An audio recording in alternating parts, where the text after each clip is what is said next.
है ये हिंदुस्तान के मस्तक की बिंदी, मधुर सरल सरस सुहावनी अपनी हिंदी। सुप्रभात माननीय प्रधानाचार्य महोदया, शिक्षकगण, सभी अधिकारी व गैर शैक्षिक कर्मचारीगण और प्यारे विद्यार्थियों, आप सभी को हिंदी दिवस की बहुत बहुत शुभकामनाएं। जैसा कि हम सभी जानते हैं कि 14 सितंबर 1949 को संविधान सभा ने हिंदी भाषा को केंद्र सरकार की आधिकारिक भाषा यानी कि राजभाषा के रूप में स्थापित किया। इसे निर्णय को प्रतिपादित करने के लिए और देश के नागरिकों में हिंदी के प्रति संवेदना जगाने के लिए 1953 से प्रतिवर्ष 14 सितंबर को हिंदी दिवस के रूप में मनाया जाता है। कार्यक्रम का आरंभ करने से पहले मैं आप सभी से अनुरोध करूंगी कि राष्ट्रगान के लिए कृपया अपने स्थान पर खड़े हो जाएं। Hello hello. जन गण मन अधिनायक जय हे भारत भाग्य विधाता, पंजाब सिंध गुजरात मराठा द्राविड़ उत्कल बंग, विंध्य हिमाचल गमना गंगा उच्छल जलधि तरंगा, तब शुभ नामे जागे तब शुभ आशीष मांगे, गाहे तब जयो गाथा, जन गण मंगलदायक जय हे भारत भाग्य विधाता, जय हे जय हे जय हे जय जय जय जय हे।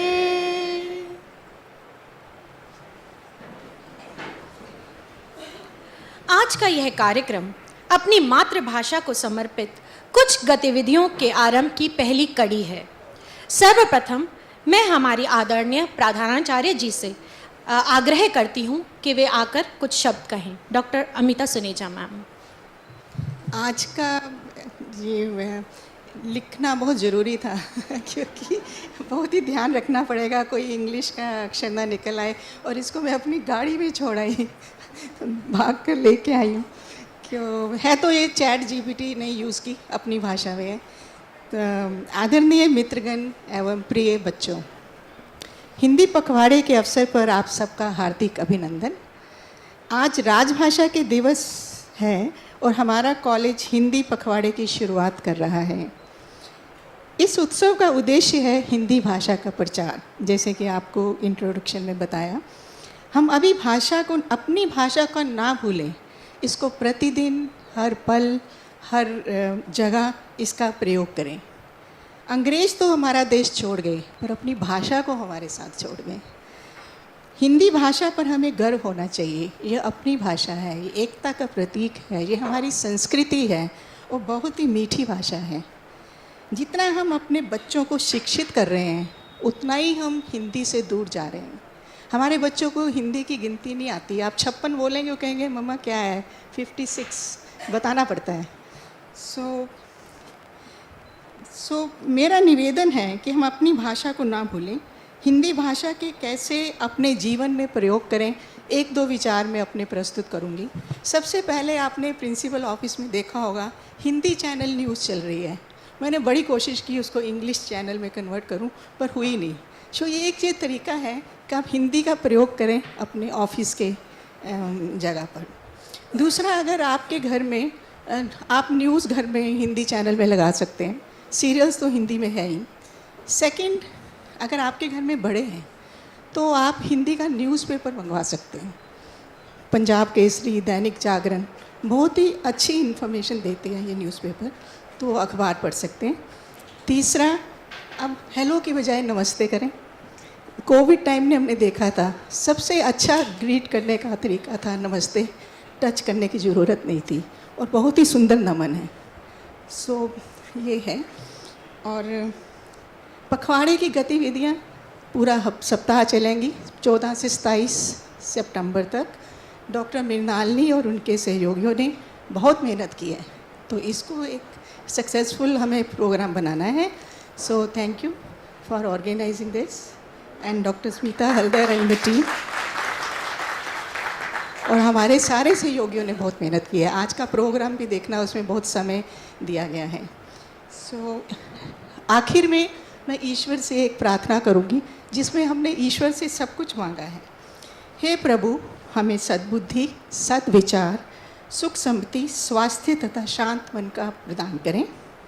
हे प्रभु, हमारी आप में संपूर्ण निष्ठा, आत्मा में दृढ़ता, विचारों में परिपूर्णता, मन में संतुष्टता, बुद्धि में दिव्यता, संस्कारों में श्रेष्ठता तथा वाणी में मधुरता हो। जय हिंद।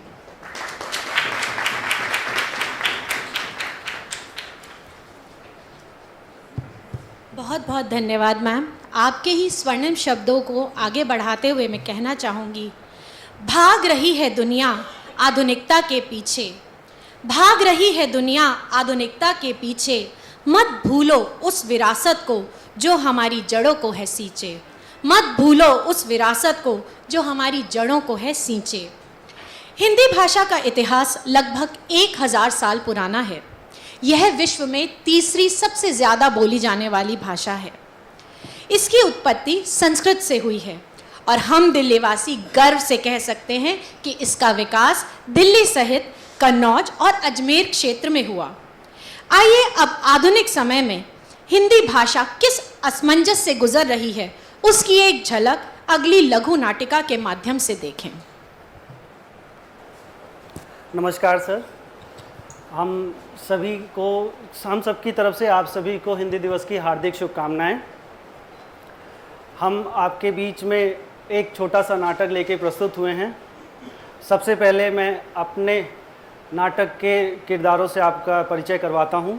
मैं राहुल पांडे, प्रयोगशाला सहायक भंडार, शाखा केंद्रीय भंडार, नाटक में पात्र चौरसिया जी एवं मरीज।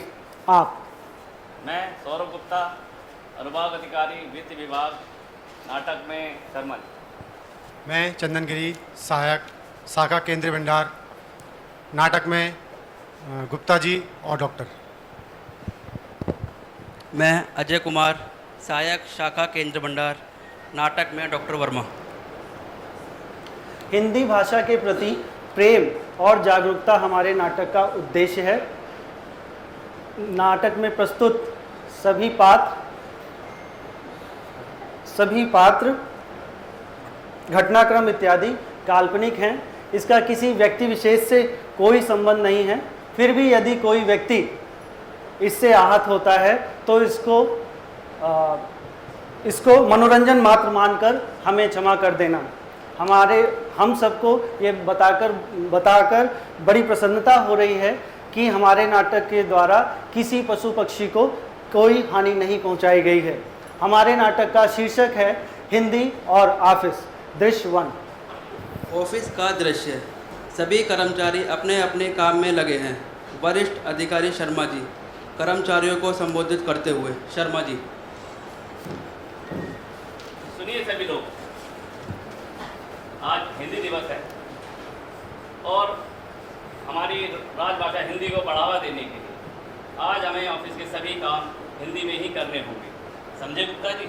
क्या सर, पूरे दिन हिंदी में? लेकिन हमारे सारे काम तो अंग्रेजी में होते हैं। कुछ भी हो गुप्ता जी, आज के दिन हमें सभी काम हिंदी में ही करने हैं। और चौरसिया जी। जी सर, मैं तैयार हूँ।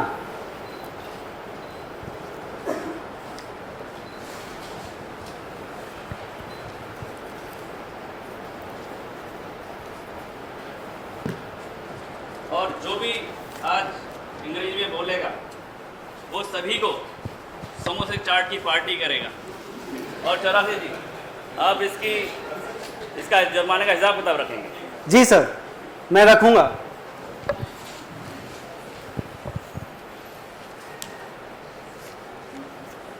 अच्छा, मैं ओपीडी में देख के आता हूँ कि वहाँ क्या चल रहा है। जी सर।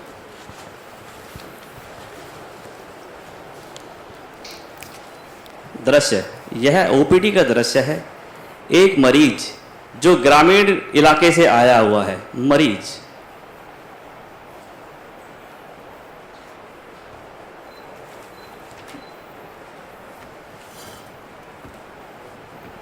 डॉक्टर साहब पेट दुखत है।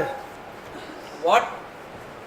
पेट पेट। Okay, let me check. ओहो, आज तो हिंदी दिवस है। मैं आपकी जांच करता हूँ। डॉक्टर वर्मा, आप आज अंग्रेजी क्या बोले? देखिए जुर्माना लग गया। डॉक्टर साहब, संस्कार नाम की चीज है कि नहीं? हमारी तबीयत खराब है, आप हमारा मजाक बना रहे हो? अरे नहीं नहीं, हम आपकी जांच करते हैं। डॉक्टर वर्मा बताइए क्या इलाज है?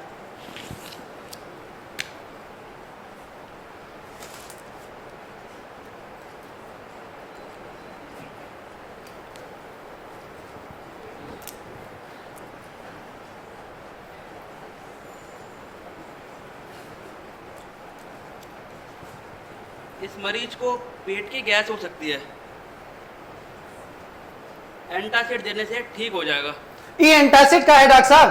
अरे जो पेट की गैस को ठीक करने की गोली होती है, बस वही लेनी है। अच्छा, तो ये बात है। आप लोग जो अंग्रेजी में इतना गिटर पिटर करते हैं, हमको तो लगता है आप कोनो दूसरे गोला से हैं। हमको कुछ समझ नहीं आता। बस यही तो परेशानी है। अगर हम डॉक्टर लोग भी हिंदी सीख लें तो मरीज को अच्छे से समझा सकते हैं। अरे शर्मा जी, आइए आइए। आज ओपीडी में कैसे?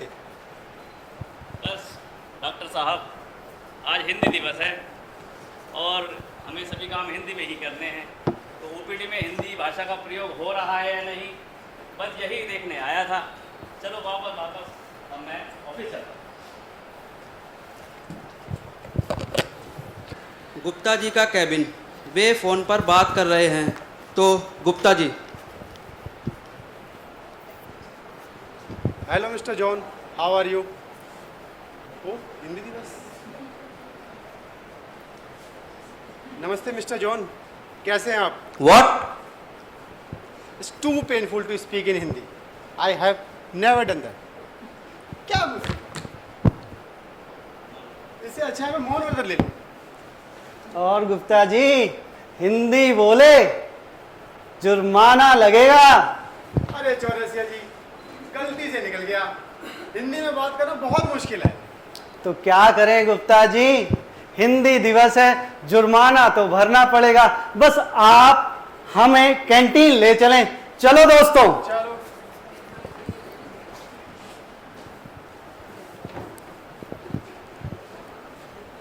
अरे वाह, क्या मौसम है।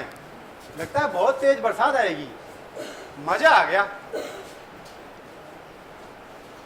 और गुप्ता जी, आप बड़ा अंग्रेजी का ढोल पीटते थे, आया ना मजा हिंदी बोलकर? छोड़ो चौरसिया जी, चलो कैंटीन चलें।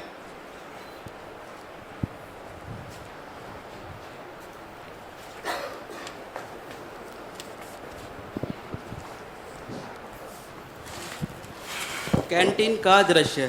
सभी कर्मचारी चाय नाश्ता कर रहे हैं और हिंदी दिवस के बारे में चर्चा कर रहे हैं। और शर्मा जी। तो ये लो, आप और ले लो। ज़्यादा खा रहे हो आप। यार, ऑफिस में हिंदी में काम करना एक अपने आप में बहुत बड़ा चैलेंज है। मैं तो सुबह से कोशिश कर रहा हूँ, लेकिन अंग्रेजी जुबान पर आ ही जाती है। क्यों चौरसिया जी?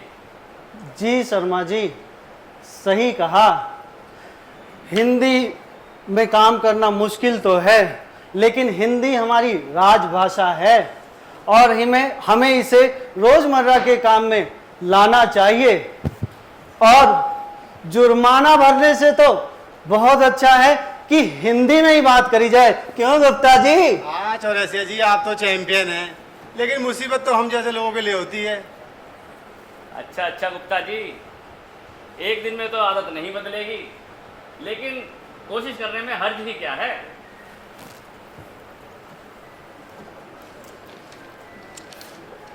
चलो विभाग चलते हैं, बाकी काम भी तो पूरे करने हैं। जी सर।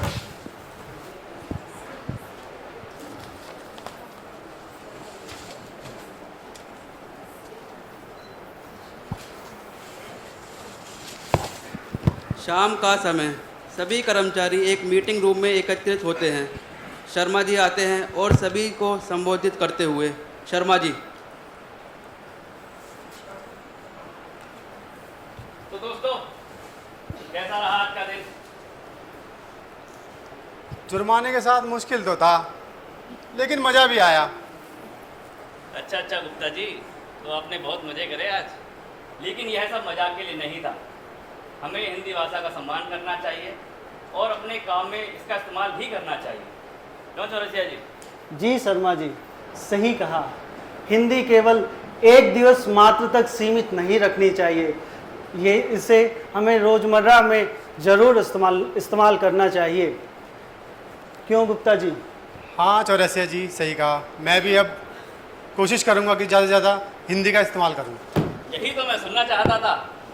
हिंदी हमारी पहचान है और इसे हमें गर्व के साथ अपनाना चाहिए। तो दोस्तों, भारतेंदु हरिश्चंद्र जी की कविता की पंक्तियां कुछ इस प्रकार हैं। निज भाषा उन्नति अहे, सब उन्नति को मूल, निज भाषा ज्ञान के मिटत नहीं को सूल। अर्थात निज यानी अपनी भाषा से ही उन्नति संभव है, क्योंकि यही हमारी उन्नतियों का मूलाधार है, तथा अपनी भाषा के ज्ञान के बिना मन की पीड़ा को दूर करना बहुत मुश्किल है। धन्यवाद।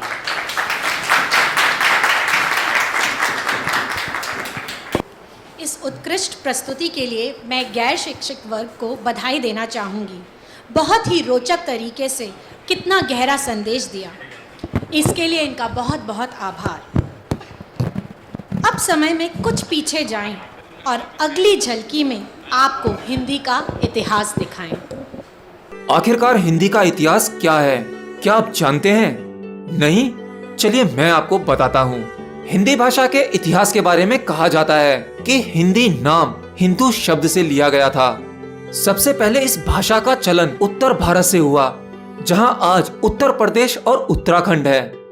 इतिहास के हिसाब से हिंदी भाषा लगभग 2000 साल पुरानी है। हिंदी भाषा की शुरुआत करीबन 1000 ईस्वी में की गई थी। तकरीबन 1000 ईस्वी से लेकर 1100 ईस्वी के बीच हिंदी भाषा की सिर्फ बोलचाल की शुरुआत हुई थी। करीब 1500 ईस्वी तक लोग हिंदी भाषा अच्छी तरह से और साफ बोलने लगे। 1460 ईस्वी के करीब साहित्य सर्जन भी होने लगा था। अब साहित्य सर्जन क्या है?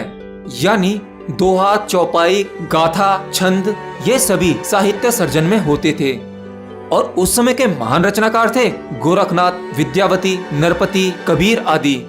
करीबन 1500 ईस्वी के बाद जब भारत में हिंदी का विकास पूरे देश में हो रहा था, तभी हिंदी भाषा में बहुत बड़ा बदलाव आया। उस समय हमारे देश में मुगलों का शासन शुरू हो गया और मुगलों की भाषा का प्रयोग हिंदी भाषा में होने लगा। लोग फारसी भाषा का प्रयोग करने लगे, क्योंकि मुगल उसी को राजकाल में नौकरी देते थे जिसे फारसी भाषा का अच्छा ज्ञान होता था। अब जिसके कारण लोग हिंदी भाषा का प्रयोग कम करने लगे, जिसका परिणाम यह हुआ कि फारसी की लगभग 3500 शब्द और अरबी के 2500 शब्द, पश्तो के 50 शब्द और तुर्की के 125 शब्द हिंदी में शामिल हो गए।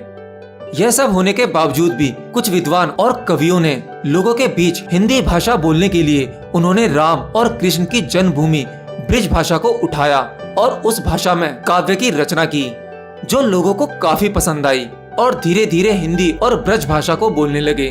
और इस महान कार्य को योगदान देने वाले महान कवि थे संत तुलसीदास जी, मीराबाई जी, मलिक मोहम्मद जी, बिहारी तथा भूषण जी थे, जिनकी वजह से एक बार फिर भारत पर हिंदी भाषा का जन्म हुआ।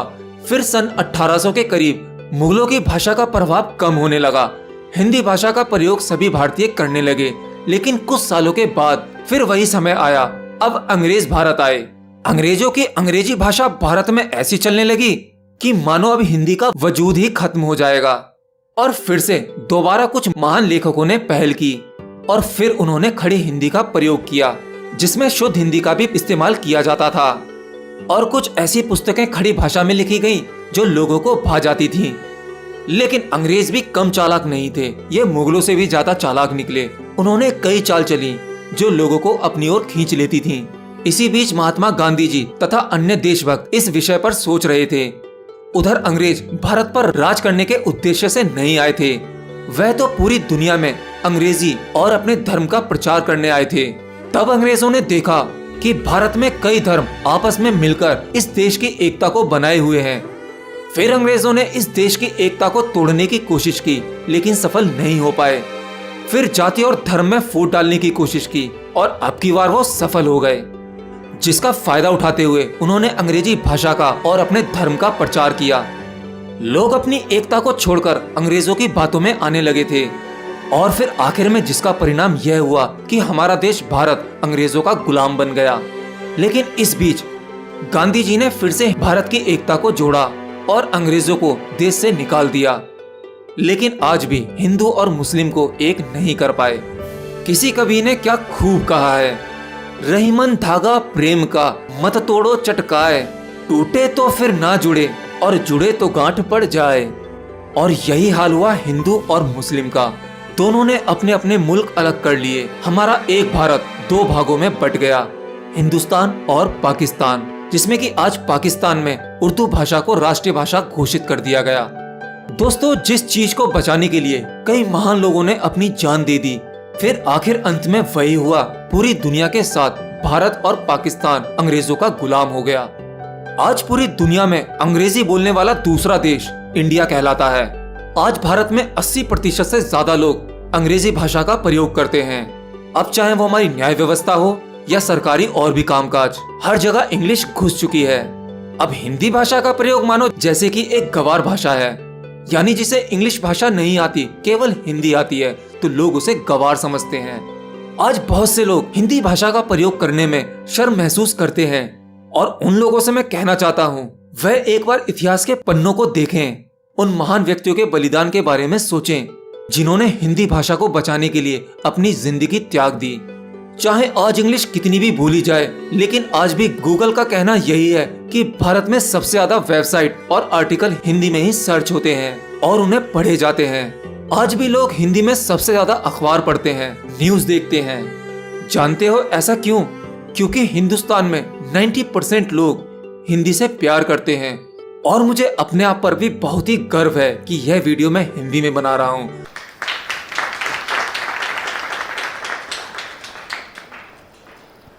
बात गहरी है पर ज़रूरी है। हिंदी से प्यार करें, हिंदी का उपयोग करें। क्या आपने सोचा है 14 सितंबर के दिन ही हिंदी को राजभाषा क्यों बनाया? क्या आपने सोचा है हिंदी बनने से पहले इस भाषा ने था कौन सा रूप पाया? क्या आपने सोचा है ये हिंदी नाम कहाँ से आया? ऐसे ही कुछ गुदगुदाते, सर खुजाते सवालों के साथ अब आ रही हैं हमारी मृदुभाषी हिंदी अधिकारी डॉक्टर मृणालिनी मैम। धन्यवाद मैम।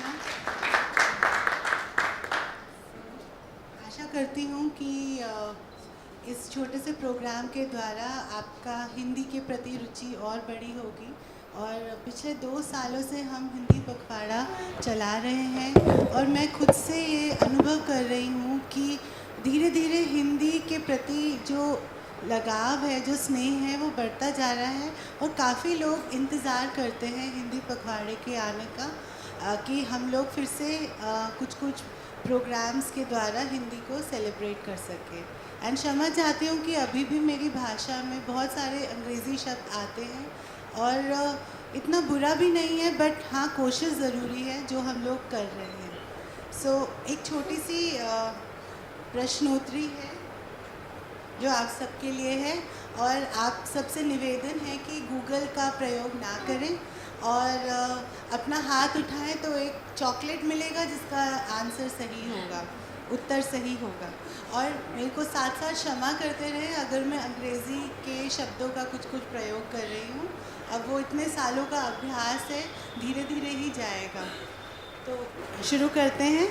सो कुछ रोचक तथ्यों से शुरू करते हैं। सो आज हिंदी दिवस है और ये जवाहरलाल नेहरू के हमारे लिए उपहार है हिंदी का। और आज के दिन श्री ब्योहर राजेंद्र सिन्हा की जन्म तिथि है, जिसके लिए ये दिन चुना गया हिंदी मनाने के लिए। तो पहला प्रश्न है, हिंदी शब्द किस भाषा से लिया गया है? रिम्पल, आप अलाउड नहीं हो, आपको पता है। सो चलिए आप बताइए। आप बताइए। भाषा लिपि नहीं पूछा। पूनम, किसी के पास संस्कृत के अलावा कोई और उत्तर है? प्राकृत भी नहीं, इतना सहज इसका वो लग रहा है सवाल, बट मैंने सोचा नहीं था कि इतना मुश्किल होगा। हाँ, हिंद तो भाषा नहीं है। आप क्लोज हो ज़रूर। आप मनोज जी बताइए। सही जवाब। इनके लिए एक चॉकलेट, सब ताली बजाएं। तो हिंदी शब्द किस भाषा से लिया गया? मैंने ये नहीं पूछा था कि हिंदी कहाँ से आई है, कौन सा शब्द, ये शब्द कहाँ से आया है। ये फारसी शब्द है। भारत के किस विदेश मंत्री ने पहली बार संयुक्त राष्ट्र संघ जैसे विदेशी मंच पे हिंदी में संबोधन किया था? मनीष, आप बताएं। हाँ, सही जवाब।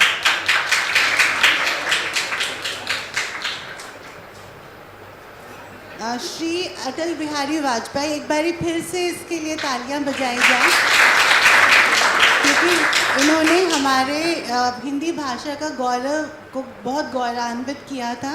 संयुक्त राष्ट्र में 4 अक्टूबर 1977 में अटल जी ने यूएन की महासभा जनरल असेंबली में हिंदी में संबोधित किया था, और उन्होंने उस ज़माने के जो इम्पोर्टेंट से महत्वपूर्ण टॉपिक से उन पर वार्ता करी थी, जैसे कि परमाणु निरस्त्रीकरण और आतंकवाद जैसे कई मुद्दे भी उठाए थे।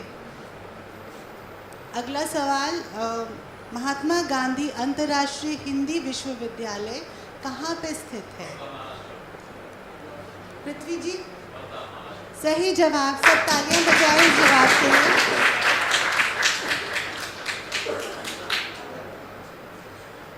ये एक ऐसी महाविद्यालय है जो हिंदी के प्रचार के लिए ही इसकी स्थापना करी गई है, और इसीलिए ये महत्वपूर्ण है क्योंकि ये हमारी भारत सरकार के सांसद द्वारा पारित एक अधिनियम के द्वारा ये इसकी स्थापना करी गई है, और ये 8 जनवरी सन 1997 में इसका प्रकाशन हुआ था। और वार्धा में ये इंस्टीट्यूट हिंदी के प्रचार और उसके साहित्य और रिसर्च के लिए पूरी तरीके से डिवोटेड है। नेक्स्ट, अगला सवाल, हिंदी की पहली बोलती फिल्म कौन सी है? ये तो बहुत लोगों को आना चाहिए। कोई और आंसर आलम आरा के अलावा? राधा कृष्ण और राजा हरिश्चंद्र?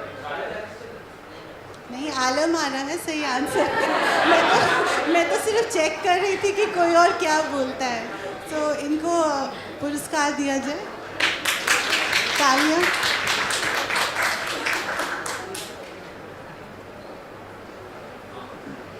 अच्छा, इसमें कोई जाना पहचाना चेहरा नजर आ रहा है किसी को? शशि कपूर उस जमाने में पैदा नहीं हुए थे, ये उनके पिता पृथ्वीराज कपूर जी हैं। और ये जो चलचित्र है, इसकी जो एक्चुअल कॉपी अभी लुप्त है, so it is only historic ये जो है, एंड ये 1971 में रिलीज़ हुई थी। हिंदी भाषा की लिपि, तो कितने लोगों को पुरस्कृत किया जाए इसमें? राजेश जी को कर लेते हैं इस बार। और एक और कौन, किसने हाथ उठाया था? देवनाथ। अच्छा, इनको भी दे दीजिए। और एक और हरिप्रसाद जी को भी। और किसी ने भी देवनागरी बोला था? हमारा पोटली खाली हो जाएगी इस सवाल के आंसर में।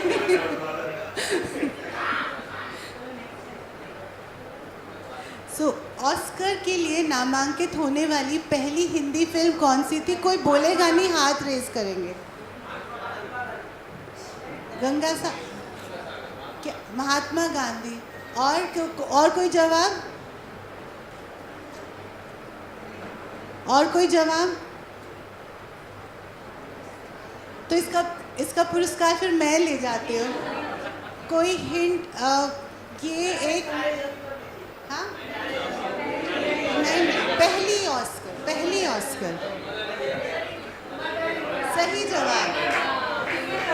गूगल तो नहीं किया, किसी ने गूगल तो नहीं किया।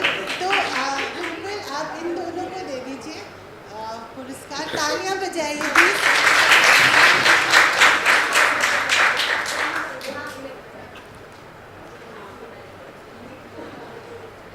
ये पोस्टर तो बहुत जाना माना है और मदर इंडिया के बारे में कुछ रोचक बातें ऐसी हैं कि ये किताब लिखी गई थी 101 movies you must see before you die.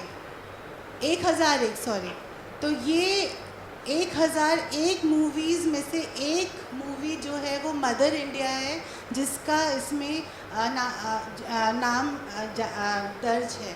सो इतनी महत्वपूर्ण ये मूवी रही है और आज की डेट में भी जितना इसने बॉक्स ऑफिस में कमाया है, अगर हम इन्फ्लेशन से करेक्ट करें तो अभी भी ये उन कुछ मूवीज़ में से हैं जिन्होंने बहुत कमाया है। और मूवीज़ जो हैं वो मुग़ल आज़म और शोले है। सो ये इस मूवी की इस रोचक सी तथ्य है इस मूवी के बारे में। और ये पहली भारत की ओर से अकादमी पुरस्कारों के लिए भेजी गई फिल्म थी। सो अगला सवाल जो है वो भारतीय संविधान में कुल कितने अनुच्छेदों में राजभाषा नीति से संबंधित प्रावधान है? ये थोड़ा मुश्किल है, थोड़ा दोनों मिक्स होना चाहिए। हम हिंदी का प्रचार कर रहे हैं, एक तो कोई ऐसे तुक्का लगा ले, कोई नंबर बता दे, प्राइज मिल जाएगा। हाँ जी मैम।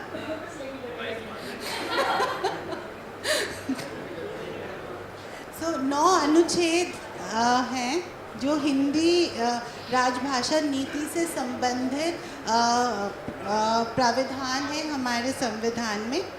और इस सवाल के लिए एक मेरी और मंशा थी ये बताने की कि हम लोग सोचते हैं काफ़ी लोग कि हिंदी हम पे थोपी जा रही है। ऐसी बात नहीं है। हिंदी हमारी राष्ट्रीय भाषा नहीं है। राष्ट्रीय और राजभाषा में थोड़ा अंतर है। राष्ट्रीय भाषा नेशनल लैंग्वेज है जो कि पूरी कंट्री की एक लैंग्वेज होनी चाहिए। बट हमारे संविधान में जो एक विभिन्नता में एकता को बहुत मान दिया गया है, इसलिए 22 अन्य भाषाएं 21 अन्य भाषाएं जो हिंदी के अतिरिक्त हैं उन सबको शामिल करा गया है। और राज्य सरकार को ये इंडिपेंडेंस भी दी गई है कि वो अपनी राजभाषा यानी कि ऑफिशियल लैंग्वेज, यानी कि ये लैंग्वेज जिसमें वो ऑफिशियली कम्युनिकेट कर सके वो चुन सकते हैं। बट जो केंद्रीय सरकार की राजभाषा है वो हिंदी है। अगला सवाल थोड़ा और हल्का सा कठिन है। मुझे लगता है हमारी चॉकलेट्स बच जाएंगी राजेश जी, वो सब मैं ले लूँगी। भारतीय संविधान की 8वीं अनुसूची में कितनी भाषाएं प्राप्त होती हैं?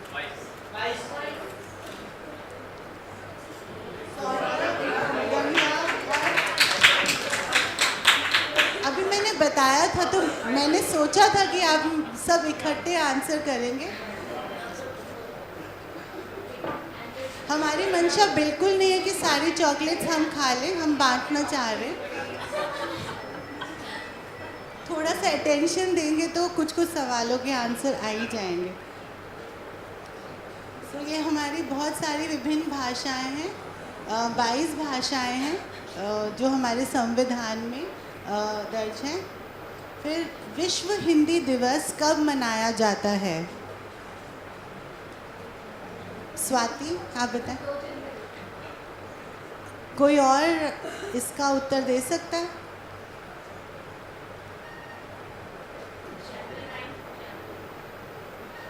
और कोई?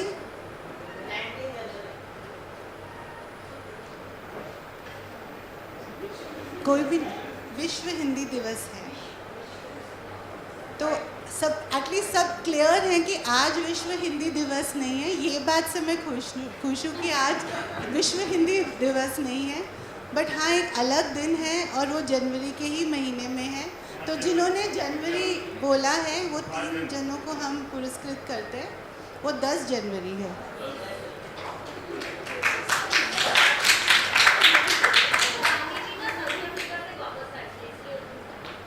बताती हूँ। तो हिंदी को आधिकारिक तौर पे यूएन जनरल असेंबली में भारत की अधिकृत भाषा के रूप में मान्यता दी गई थी 1949 में, और 10 जनवरी 1975 में महाराष्ट्र के नागपुर में पहला विश्व हिंदी सम्मेलन आयोजित हुआ था। श्रीमती इंदिरा गांधी जी ने उनका उद्घाटन किया था। तो इसलिए 10 जनवरी को वर्ल्ड हिंदी डे या विश्व हिंदी दिवस के रूप में मनाया जाता है। और जो हमारा मिनिस्ट्री ऑफ एक्सटर्नल अफेयर्स या विदेश मंत्रालय है, वो अपनी अपनी जो एम्बेसीज़ हैं वहाँ पे हिंदी के प्रचार को अलग अलग देशों में मनाता है इस दिवस को। और 2006 में पूर्व प्रधानमंत्री डॉक्टर मनमोहन सिंह ने घोषणा की थी कि हर साल 10 जनवरी को विश्व हिंदी दिवस के रूप में मनाया जाएगा। तो ये मनमोहन जी ने इस दिन को ये नाम दिया था, और उसी दिन विदेश मंत्रालय ने ये दिवस सेलिब्रेट करना स्टार्ट करा था, शुरू किया था। अब ये आखिरी सवाल है, भारत के भाषा के संबंध में हिंदी शब्द का प्रयोग सर्वप्रथम किसने किया था? सेम लोग ही बता रहे हैं, इनको अब हम और पुरस्कार नहीं देंगे। कोई और बोल दे, अमीर खुसरो उसको दे देंगे। चलो पूनम को दे देते हैं इस बारे।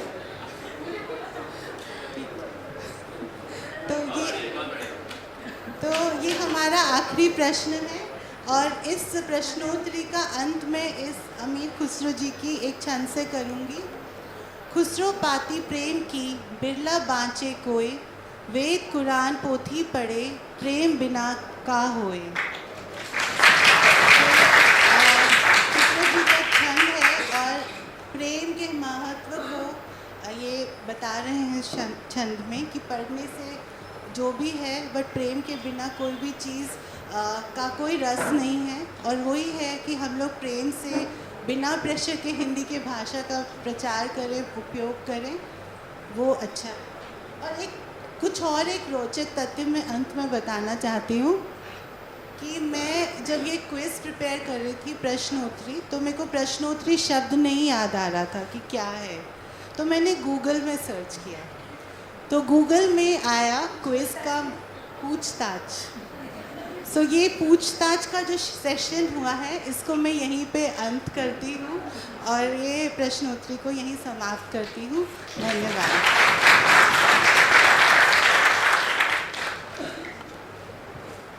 हमें पता भी नहीं चला और हमसे पूछताछ कर ली गई है। आशा है इन तथ्यों से हिंदी का संचार आप सभी के दिलो दिमाग में हो गया होगा। हिंदी भाषा से जुड़े इन जाने अनजाने पहलुओं से अवगत कराने के लिए आपका बहुत बहुत धन्यवाद मृणालिनी मैम। साथ ही अपनी आवाज़ और कोको शर्करा मलाई मिश्रित मिष्ठान यानी चॉकलेट से वातावरण में मिठास घोलने के लिए भी। हिंदी की शान में कार्यक्रम हो और हिंदी साहित्य की रचना सम्मिलित ना की जाए तो प्रयास अधूरा रह जाएगा। ऐसी ही एक कोशिश के लिए मैं डॉक्टर सुनीता हल्दर मैम को मंच पर आमंत्रित करना चाहूँगी।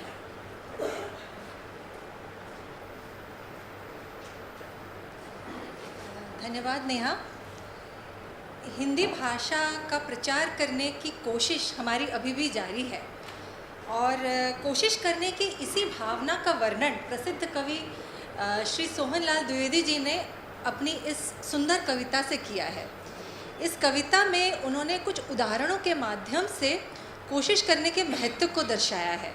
एक नन्ही चींटी किसी तरह बार बार फिसलने के बावजूद दीवार पे चढ़ती है। एक गोताखोर यानी कि स्विमर, तैराक, किस तरह बार बार गहरे समुद्र में डुबकी लगाता है ताकि वो गहरे पानी से मोती चुन लाए। तो पेश करती हूँ यह कविता, और ये कविता मेरी अत्यंत प्रिय कविता इसलिए भी है क्योंकि हम अपने छात्रगणों को सदा ये शिक्षा देते हैं कि असफलताओं से ना घबराएं, सदा कोशिश करते रहें। सो छात्रगणों के लिए यहाँ उपस्थित सभी दर्शक समूह के लिए यह कविता प्रस्तुत करती हूँ। लहरों से डरकर नौका पार नहीं होती, कोशिश करने वालों की हार नहीं होती। नन्ही चींटी जब दाना लेकर चलती है, चढ़ती दीवार 100 बार फिसलती है। मन का विश्वास रगों में साहस भरता है। चढ़कर गिरना, गिरकर चढ़ना ना अखरता है। आखिर उसकी मेहनत बेकार नहीं होती। कोशिश करने वालों की हार नहीं होती। डुबकिया सिंधु में गोताखोर लगाता है, जा जाकर खाली हाथ लौट कर आता है। मिलते नहीं सहज ही मोती गहरे पानी में, मिलते नहीं सहज ही मोती गहरे पानी में। बढ़ता दुगना उत्साह इसी हैरानी में। मुट्ठी उसकी हर बार खाली नहीं होती। कोशिश करने वालों की कभी हार नहीं होती। असफलता एक चुनौती है, स्वीकार करो। क्या कमी रह गई देखो, सुधार करो। जब तक ना सफल हो नींद चैन को त्यागो तुम। संघर्ष का मैदान छोड़ मत भागो तुम। कुछ किए बिना ही जय जयकार नहीं होती। कोशिश करने वालों की हार नहीं होती। धन्यवाद।